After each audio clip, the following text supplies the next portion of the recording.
क्या घनत्व और वितरण, कहाँ कहाँ पर जनसंख्या कम है, कहाँ कहाँ पर ज्यादा है, इसमें जनसंख्या घनत्व क्या होता है, ये सब चीजों पर चर्चा कर लिए थे अच्छे से। तो जनसंख्या घनत्व के बारे में चर्चा कर रहे थे। जनसंख्या क्या होता है, जनसंख्या वृद्धि दर समझ गए थे, है ना। जनसंख्या वृद्धि होने के कौन कौन से कारक हैं, ये सब भी देखे थे, जैसे कि उसमें परिवार नियोजन सब था। ये सभी चीजों पर हम लोग चर्चा कर लिए थे। लेसन 2 अच्छे से कंप्लीट कर दिए थे, ठीक है। और आज देख लेते हैं लेसन 2 का ऑब्जेक्टिव। और ऑब्जेक्टिव 15 से 20 ऑब्जेक्टिव दिव्याई है जो आपके एग्जाम में पूछा जाता है और कलेक्ट किए हैं, ठीक है। उसको समझ लेते हैं। क्लियर है आप सभी का? तो देखो बाबू, इससे बाहर कुछ भी नहीं आने वाला है, जितना दिए हैं इससे बाहर कहीं नहीं जाएगा। इसलिए पढ़ लीजिए, इतना 16-17 ऑब्जेक्टिव को अच्छे से समझा करके बता देते हैं, याद ही रह जाएगा। क्लियर है? चलिए एक नंबर का देख लेते हैं हम लोग ऑब्जेक्टिव में क्या है। एक नंबर का कहता है कि निम्नलिखित में से भारत में पुरुष प्रवास, है ना। प्रवास का मतलब क्या बताए थे? प्रवास का, प्रवासी उसको कहा जाता है जब कोई व्यक्ति एक स्थान से दूसरे स्थान तक जाता है, उसे हम लोग क्या कहते हैं? प्रवासी कहते हैं। अब पुरुष प्रवास, पुरुष क्यों एक स्थान से दूसरे स्थान तक जाता है, ठीक है। पुरुष एक स्थान से दूसरे स्थान तक क्यों जाएगा? अब आप ही देखिए, विवाह करने के लिए थोड़ी ना जाएगा, शिक्षा लेने के लिए, शिक्षा लेने के लिए विद्यार्थी जाता है, ना कि पुरुष जाता है, ठीक है। व्यवसाय करने के लिए, बिजनेस करने के लिए जा सकता है, या फिर काम और रोजगार करने के लिए जा सकता है। तो जनरली हम लोग के बिहार में देखा जाता है कि काम और रोजगार के लिए ही पुरुष क्या करता है, एक जगह से दूसरे जगह प्रवासी बन जाता है। समझ में आ गया? तो ऑप्शन नंबर क्या हो जाएगा इसका? सी। हम आप लोग को सिर्फ पीडीएफ भेजेंगे, क्वेश्चन का आंसर नहीं भेजेंगे। समझा रहे हैं, समझ लीजिए, आंसर खुद से भर करके आप लोग को कॉपी में नोट कर लेना है। समझ में आ गया? इसलिए अभी हम बताकर समझा रहे हैं, अच्छे से समझ लीजिएगा। तो पुरुष प्रवास का मुख्य कारण क्या है बाबू? रोजगार के लिए वह एक स्थान से दूसरे स्थान तक जाता है। क्लियर है?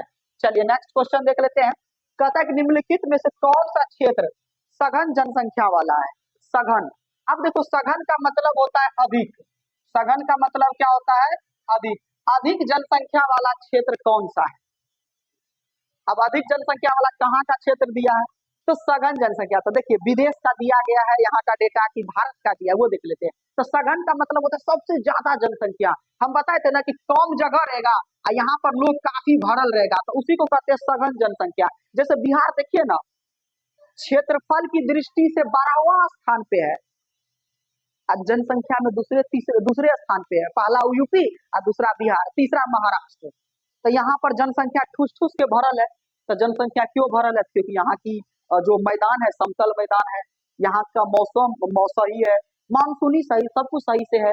तो आपको बताए थे कि जनसंख्या वृद्धि होने के कौन कौन से कारक हैं, वो चीज हम पढ़ा चुके हैं। तो यहाँ पर सघन क्षेत्र वाला जनसंख्या कौन कौन सा है? तो सघन का मतलब होता है सबसे ज्यादा जनसंख्या, और जनसंख्या ज्यादा होगा जगह कम होगा। तो बताइए कहाँ ऐसा कंडीशन है? तब अब दक्षिण पूर्व एशिया, दक्षिण पूर्वी एशिया। तो दक्षिण पूर्वी एशिया यानी हम लोग अगर भारत का दक्षिणी तरफ जाओगे तो वहां भी पहाड़िया इलाका है, और वहां भी लोग ठूस ठूस के भरल है, जगह कम है और लोग ज्यादा भरा हुआ है।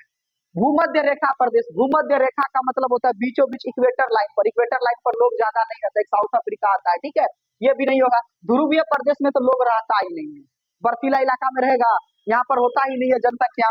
मरुस्थलीय में रहेगा, अभी बताइए मरुस्थल में। तो एक ही है, दक्षिण पूर्वी एशिया में जनसंख्या घनत्व सबसे ज्यादा देखने को मिलता है। क्लियर है? यहाँ तक ऑप्शन से आप लोग समझ जाइएगा। चलिए नेक्स्ट देख लेते हैं आप लोग का। अब कहता है कि जनसंख्या वृद्धि दर सबसे ज्यादा है, तो सबसे ज्यादा जनसंख्या कहाँ पर है, कहाँ फटाफट जनसंख्या बढ़ रहा है ना। तो देख लेते हैं, अफ्रीका में, एशिया में, उत्तरी अमेरिका में, दक्षिण अफ्रीका में। देखो बाबू, अमेरिका है ना, यहाँ पर उत्तरी अमेरिका, दक्षिण अमेरिका, इन दो देशों को हम लोग कहते हैं विकसित देश। कौन सा देश कहते हैं? विकसित देश। एक होता है विकासशील देश। कौन सा होता है? विकासशील देश, ठीक है। तो विकासशील देश वह होता है जो विकास कर रहा होता है, धीरे धीरे ग्रोथ करता है। तो जब वो धीरे धीरे ग्रोथ करता है ना, तो हर चीजों पर वो कंट्रोल नहीं कर सकता। जैसे जनसंख्या, जनसंख्या कितनी बढ़ रही है उसको कोई मतलब नहीं रहता। जैसे भारत कौन सा देश है? तो विकासशील देश है। भारत कौन सा देश है? विकासशील देश है। तो विकासशील देशों में जनसंख्या को मतलब ही नहीं है। तो यहाँ पर हमसे पूछा कि सर्वाधिक वृद्धि दर, तब बाबू ये दोनों देश तो विकसित है, ये दोनों ऐसे ऑप्शन कट गया। क्योंकि विकसित देश क्या करता है, अपने जनसंख्या पर कंट्रोल करता है, क्योंकि आपको पता है कि जनसंख्या बढ़ेगी तो संसाधन कम हो जाएगा, क्योंकि संसाधन हमारे पास लिमिट है, और अगर लिमिट है, संसाधन ही खत्म हो जाएगा तो फिर आगे भविष्य के लिए क्या यूज करेंगे। तो विकसित देश तो खत्म हो गया। अब आता है दो देश, एशिया। एशिया में भी लगभग कुछ ऐसे देश है जो विकसित है, जो समझ में आ रहा है। तो यहाँ पर क्या हो जाएगा, अफ्रीका। अफ्रीका ही देश है, यहाँ पर जनसंख्या काफी ज्यादा है, काफी ज्यादा मात्रा में जनसंख्या वृद्धि दर यहाँ पर देखने को मिलता है। तो याद रखिएगा आप लोग, अफ्रीका। समझ में आ गया, कौन सा देश हो गया, अफ्रीका हो गया, जहां पर जो है जनसंख्या दर सबसे अधिक है। क्लियर है यहाँ तक। चलिए नेक्स्ट क्वेश्चन देख लेते हैं। कहता है कि उच्च जनसंख्या यानी सबसे हाई जनसंख्या वृद्धि दर, यानी अब देखो एक होता है जनसंख्या वृद्धि दर, उसमें भी होता है सबसे ज्यादा जनसंख्या वृद्धि दर। जैसे कहने का मतलब हो गया कि कोई व्यक्ति 10 मिनट में कोई 10 काम कर रहा है, और उसी के अपेक्षा दूसरा व्यक्ति 10 मिनट में 20 काम कर रहा है, तो उसका कैपेसिटी क्या है, हाई है। तो कोई ऐसा देश होगा ना जी जहां पर जनसंख्या फटाफट बढ़ रहा है, अब फटाफट बढ़ेगा तो जनसंख्या विस्फोट हो जाएगा। आप लोग को बताए थे जनसंख्या विस्फोट क्या होता है, समझ में आ गया। तो उच्च जनसंख्या वृद्धि वाला देश कौन सा है, तो यमन, डेनमार्क, स्पेन, रूस। याद रखिएगा क्योंकि ये चीज तो आपके वहां पर कंटेंट में नहीं दिया गया था। याद रखिएगा यमन देश जो है उच्च जनसंख्या वृद्धि, यानी यहाँ पर फटाफट जनसंख्या वृद्धि होती है। समझ में आ गया, यमन देश जहां पर सबसे ज्यादा जनसंख्या वृद्धि दर देखने को मिला है। क्लियर है यहाँ तक। चलिए नेक्स्ट क्वेश्चन देख लेते हैं। जनसंख्या वितरण को प्रभावित करने वाले कारक में सबसे महत्वपूर्ण कारक कौन सा है, जनसंख्या वितरण। वितरण करने का मतलब हो गया कि कहीं ज्यादा जनसंख्या है, कहीं कम है, इसका क्या कारण हो सकता है। अब आपको हम बताए थे कि पहाड़ी इलाकों पर जनसंख्या कम होती है मैदानी इलाकों के मुकाबले, समुद्री इलाकों में जनसंख्या कम होगी, है ना, मैदानी इलाकों के मुकाबले। मरुस्थल में चल जाइएगा तो वहां पर क्या होगा, जनसंख्या कम होगा, पहाड़ पर चल जाइएगा जनसंख्या कम होगा। तो आखिर ऐसा कौन सा फैक्टर है जो जनसंख्या वृद्धि को प्रभावित, सॉरी जनसंख्या वितरण को प्रभावित करेगा। तो देखिए स्थलाकृति, स्थलाकृति का मतलब होता है स्थल, स्थल का मतलब होता है जमीन, है ना, जिस पर हम लोग रहते हैं। जमीन का आकार, जमीन की आकृति। तो एक बात बताओ, हद तक ये ऑप्शन सही लग रहा है। अब जमीन की आकृति कहीं पहाड़ी है तो कहीं मैदानी है, कहीं मरुस्थलीय है तो कहीं समुद्री वाला है। तो यही तो है, लगता तो है यही पे। चलिए और ऑप्शन को चेक कर लेते हैं। बाबू मिट्टी, मिट्टी हद तक उतना प्रभावित नहीं करती है, क्योंकि इसमें हमको पूछा है कि जनसंख्या वितरण को प्रभावित करने वाले कारकों में से सबसे महत्वपूर्ण पूछा है। हालांकि मिट्टी है, हम आपको बताए थे, लिखाए भी थे कि जनसंख्या वितरण को प्रभावित करने वाले कारक मिट्टी भी है, क्योंकि जहाँ की मिट्टी ज्यादा उपजाऊ होती है वहां जनसंख्या ज्यादा मात्रा में देखने को मिलता है। जैसे बिहार देख लीजिए, यहाँ की मिट्टी उपजाऊ है, जनसंख्या ज्यादा है, समतल मैदान है, बात समझ में आ रहा है। तो लेकिन महत्वपूर्ण नहीं है। प्राकृतिक वनस्पति यानी प्राकृतिक रूप में जो पेड़ पौधा है, सब पेड़ पौधा तो हर जगह है, तो ऐसा थोड़ी ना है कि वहीं पर लोग जाकर के बसता है।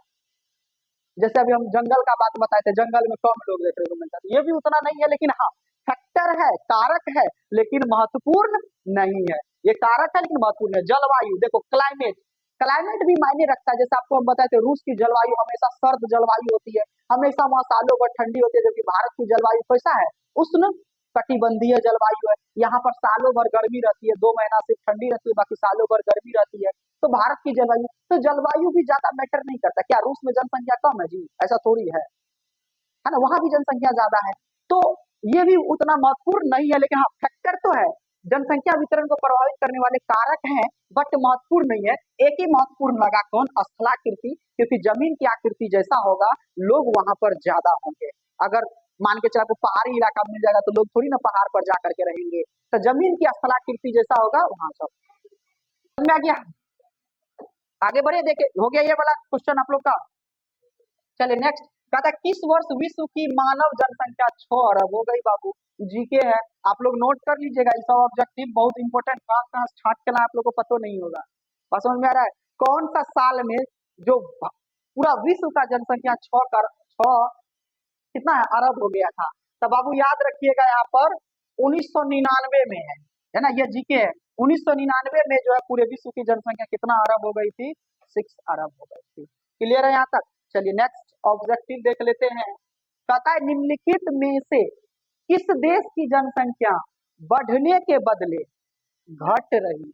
जा, आपको पता है जनसंख्या दिनों दिन बढ़ता है, आदमी बच्चे पैदा करते हैं, आपको पता ही होगा, और जनसंख्या उससे बढ़ती है क्योंकि मृत्यु दर कम है। और जन्म है ना, आपको पढ़ाए थे ना बाबू, CBR पढ़ाए थे, क्रूड बर्थ रेट, है ना। कहाँ थी उस दिन, तुम दोनों गायब थी, हमको पता है। तुम लोग को पढ़ाए थे, CBR पढ़ाए थे, CBR के बारे में, CDR के बारे में पढ़ाए थे, crude death rate, CBR crude birth rate, है ना। तो यानी जनसंख्या वृद्धि दर क्या होता है और है ना मृत्यु दर क्या होती है, इसके बारे में चर्चा कर लिए थे। तो हमको यहाँ पर क्वेश्चन पूछता है कि किस देश की जनसंख्या बढ़ने के बदले घटता है। तो लोटाविया नाम का एक देश है बाबू, याद रखिएगा, देखिए है, सॉरी लाटविया है ना, लाटविया देश है जहाँ पर जनसंख्या घट रही है, ये चीज वहां पर देखा गया है ना। सर्वे होता है आप लोग का जनसंख्या, जैसे हमारे भी भारत में हर 10 साल के बाद, कितने साल के बाद, 10 साल के बाद बाबू क्या होता है, जनसंख्या क्या होता है, काउंट किया जाता है। क्या किया जाता है, काउंट, जिसको हम लोग क्या कहते हैं, जनगणना कहते हैं। क्या कहते हैं, जनगणना कहते हैं। चलिए नेक्स्ट देख लेते हैं हम लोग। हाँ ये याद रखिएगा, लाटाविया है ना, लाटविया नाम का देश है जहाँ पर जनसंख्या बढ़ने के बदले घट रही है। किसी को कोई दिक्कत? चलिए नेक्स्ट देख लेते हैं, 8वां नंबर प्रश्न, निम्नलिखित में से किस देश की जनसंख्या सबसे अधिक है। तो हम आपको जनसंख्या ग्राफ बताए थे ना, याद है जनसंख्या ग्राफ आप लोगों को पढ़ा रहे थे। तो सबसे ज्यादा जनसंख्या भारत है ना, उसके बाद चीन था। तो देखिए, तो इसमें से भारत चीन वाला ऑप्शन ही नहीं है, तब कौन सा होगा, तो अमेरिका वाला होगा, है ना। याद रखेगा, संयुक्त राष्ट्र अमेरिका, इसी में सबसे ज्यादा जनसंख्या। ब्राजील, बांग्लादेश, इंडोनेशिया, बांग्लादेश तो इतना छोटा देश है, इंडोनेशिया तो बहुत छोटा सा देश है, ब्राजील भी छोटा सा ही देश है, तो उतना जनसंख्या इसमें नहीं है। संयुक्त राष्ट्र अमेरिका में जनसंख्या सबसे ज्यादा है। ये नहीं कि मारिएगा भारत, भारत नहीं है तो छोड़ दीजिएगा, ऑप्शन देखिएगा, ऑप्शन में क्या है, बात समझ में आ रहा है। तो सबसे ज्यादा जनसंख्या कहाँ पर है, संयुक्त राष्ट्र अमेरिका में। किसी को कोई दिक्कत?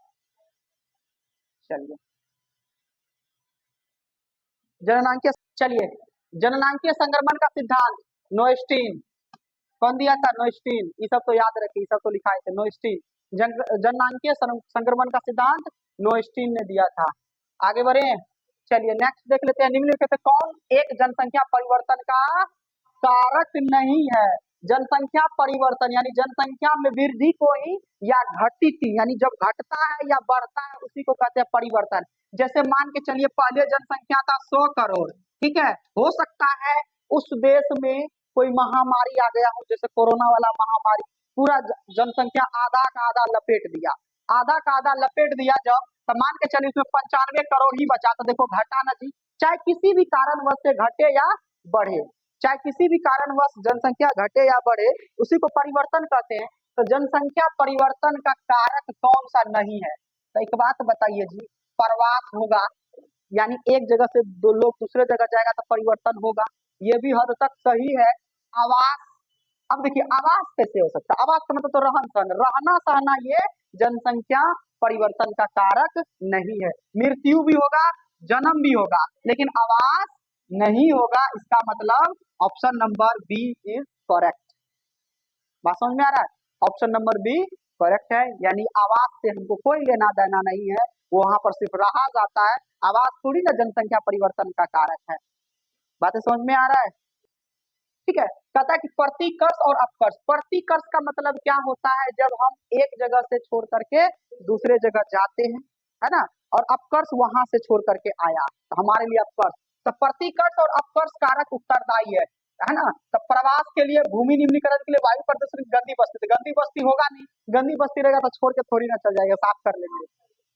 वायु प्रदूषण रहेगा तो फैक्ट्री को बंद करवा देंगे, छोड़ के नहीं जाते हैं। भूमि निम्नीकरण का मतलब भूमि का दोहन हो जाना, ये भी नहीं है। तो प्रवास के लिए होगा, कौन सा होगा, अपकर्ष और अपकर्ष और जो है प्रतिकर्ष प्रवास के लिए यूज किया जाता है। बात समझ में आ गया। चलिए ये आगे बढ़ते हैं हम लोग, निम्नलिखित में से कौन एक जन्म स्थानांतरण का अपकर्ष कारक नहीं है। जन स्थानांतरण, जन का मतलब होता है लोग, लोग का एक जगह से दूसरे जगह जाना स्थानांतरण का अपकर्ष नहीं है, तो रहन कारक नहीं है। ये तो अनुकूल जलवायु है, बिल्कुल सही है। रहन सहन की निम्न दशाएं, रहन सहन की अच्छी दशाएं, शांति एवं स्थायित्व, ये भी है, दोनों है। रहन सहन की निम्न दशा है, अच्छी भी रहेगा, अगर अच्छा रहेगा तो क्यों छोड़ के जाएंगे, लॉजिकली है। तो रहन सहन की निम्न दशाएं यही होगा, यानी रहन सहन अच्छा नहीं है तो हम लोग एक जगह से दूसरी जगह जा सकते हैं, ये चीज हो सकता है। चलिए नेक्स्ट हो गया, सऊदी अरब में किस दिशा के क्षेत्र में सबसे घनी आबादी है? तो सऊदी अरब में पश्चिमी दिशा में, याद रखिएगा किधर, पश्चिमी दिशा में सबसे ज्यादा घनी आबादी होती है। बात समझ में आ गया, याद रखिएगा पश्चिमी दिशा में।